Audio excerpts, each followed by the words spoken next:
Okay. Hi, this is Tim Davis, the IWC, San Angelo, Texas. Video courtesy of Pond Megastore.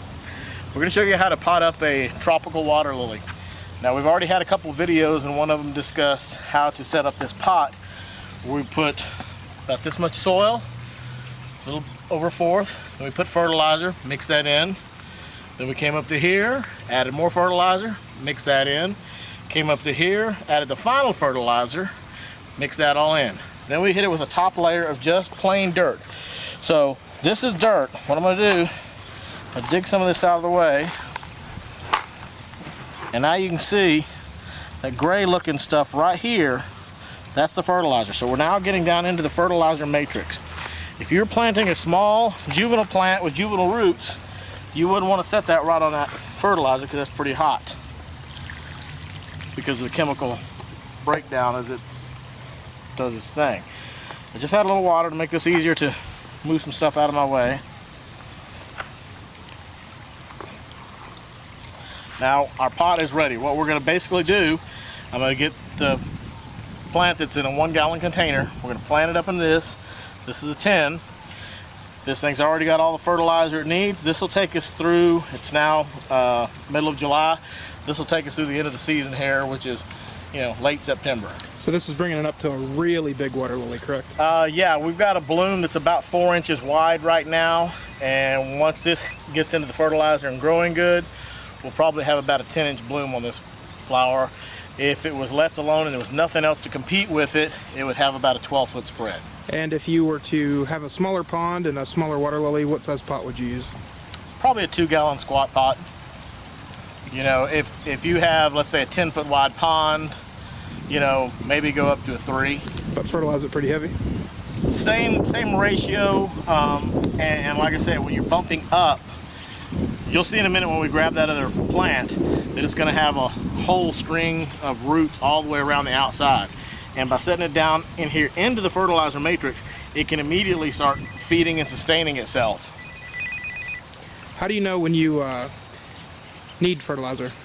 Because your plant has gotten some symptomatic changes. Either it stops blooming, or if you've been watching it over, you know, the last 3 or 4 weeks, and if it hadn't stopped blooming, if the pads have started getting smaller. In other words, as it's going through the season, as long as it stays hot and warm, the pads will continue to get larger until they reach a max size.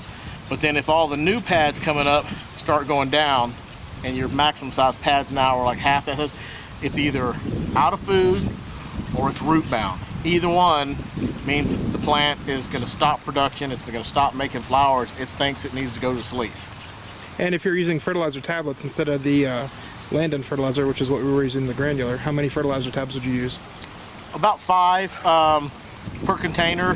You're going to usually use that every 2 weeks, depending on what kind of fertilizer you get. There's different ones out there, different formulas. There's Pond Tabs, Highland Rim, and a few others. And they'll tell you on the container how much they recommend for an adult plant through the winter, you know, summer. Sometimes they use a too small number though. Right, yeah. I mean, if you want good blooms, you can go a little heavier. The thing with the tablets, they are made for the convenience of the customer. They're not made for the plant because they're roughly 50% clay. That's the binder that holds them together to make it a tablet. But you know, if we were just dumping straight fertilizer in here and I use the same amount as a tablet, it would be harder for it to find that in that one spot. But when it did, you would literally see the plant jump because you would see your pad size go from, you know, like this to this in a 2-week period.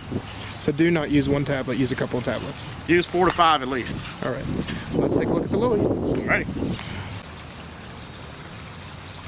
This is the nymphia that I created back, or hybridized several years back. It's Larissa Racine. It's a tropical day bloomer, flavovine hybrid. We're going to take it and pot it up into a bigger size so that the flower will get twice the size that it is now. And then we're going to go forward on that. Okay. So here it is, Zach.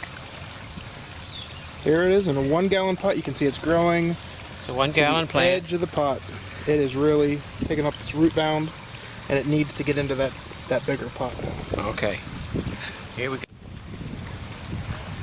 We kind of compress this pot here, and then we're going to pull this plant out. You can see the root structure.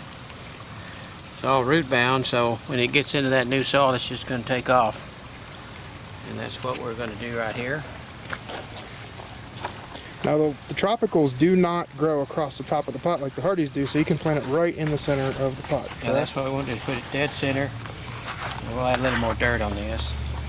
And then we'll sink this pot down into the water, and then it'll double in size, or this plant, and it'll double in size. A lot more blooms too. It's blooming a lot right now. There's a lot of buds. It's the kind of plant you want to buy.